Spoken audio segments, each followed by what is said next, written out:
what are you learning then so far in the podcast? What is informing you? Because you're talking to these amazing women.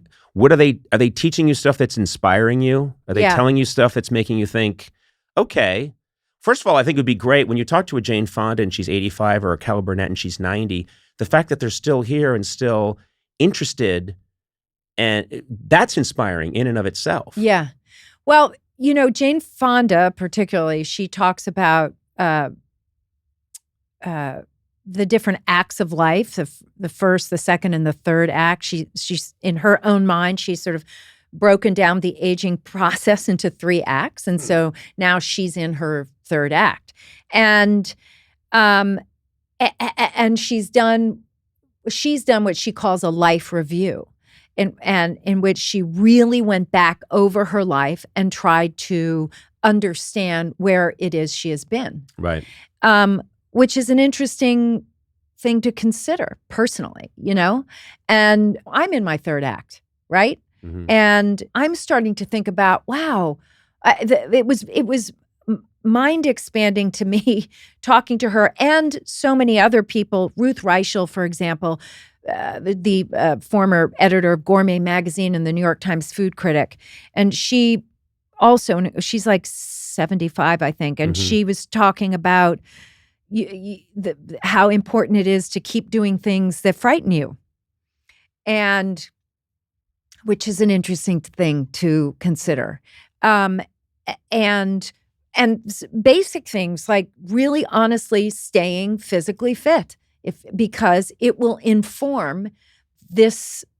She didn't say this. This is very much Jane and also Isabel Allende. Staying physically fit and healthy is hugely meaningful as you get older. I mean, it's so obvious, but then when you really start to consider it, I think to a certain extent, you don't think about you do think about getting older, but it creeps up on you.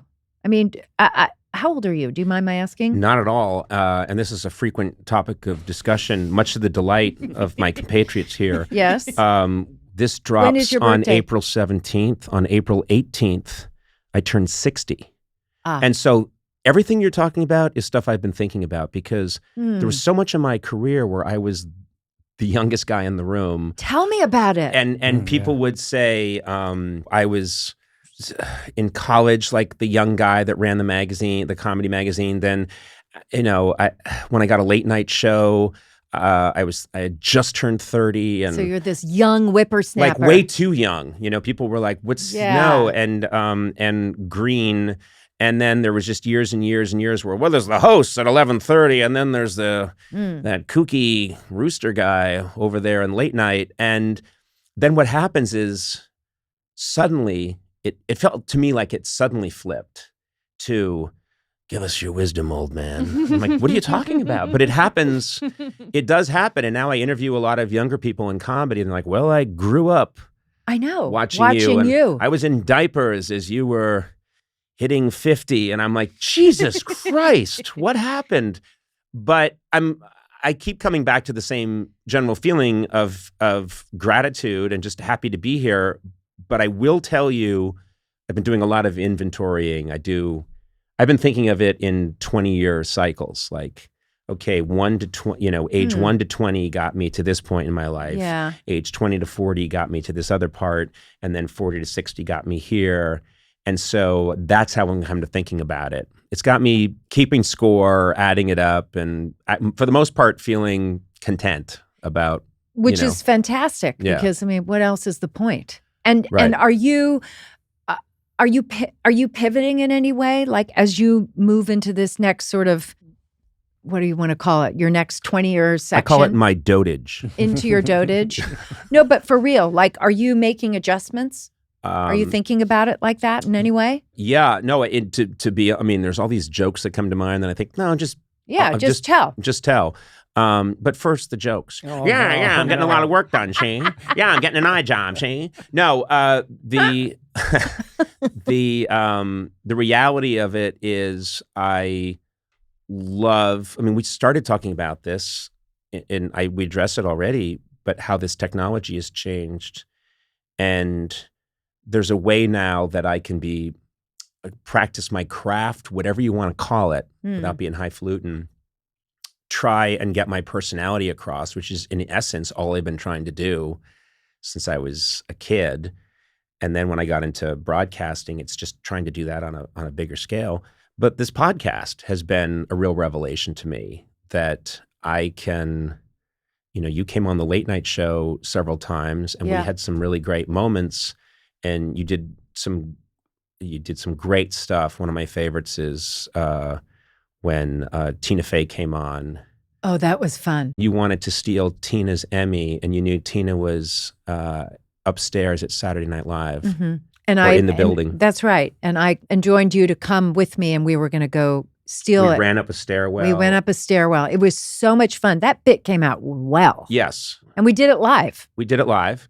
Stole her Emmy, came back down, and then there's a great moment where we go on with things, and then she shows up in the doorway. Yeah. And so I guess the point I was making is there are things that you could do, comedy bits, and we could have a short conversation, and I loved that. I adored that, and I'm glad that I got to do it.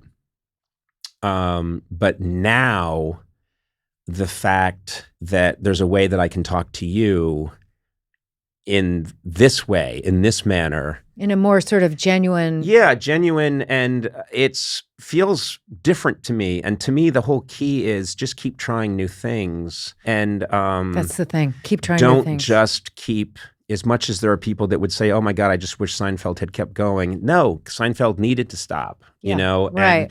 And then you needed to do sitcoms, and then you needed to do single camera, and then you needed to, you're just like, you need to do movie work, and then you have to keep trying things that you are challenged by, and they're not in your muscle memory. So to me, that's the thing, is I just want to keep putting myself out there in different ways.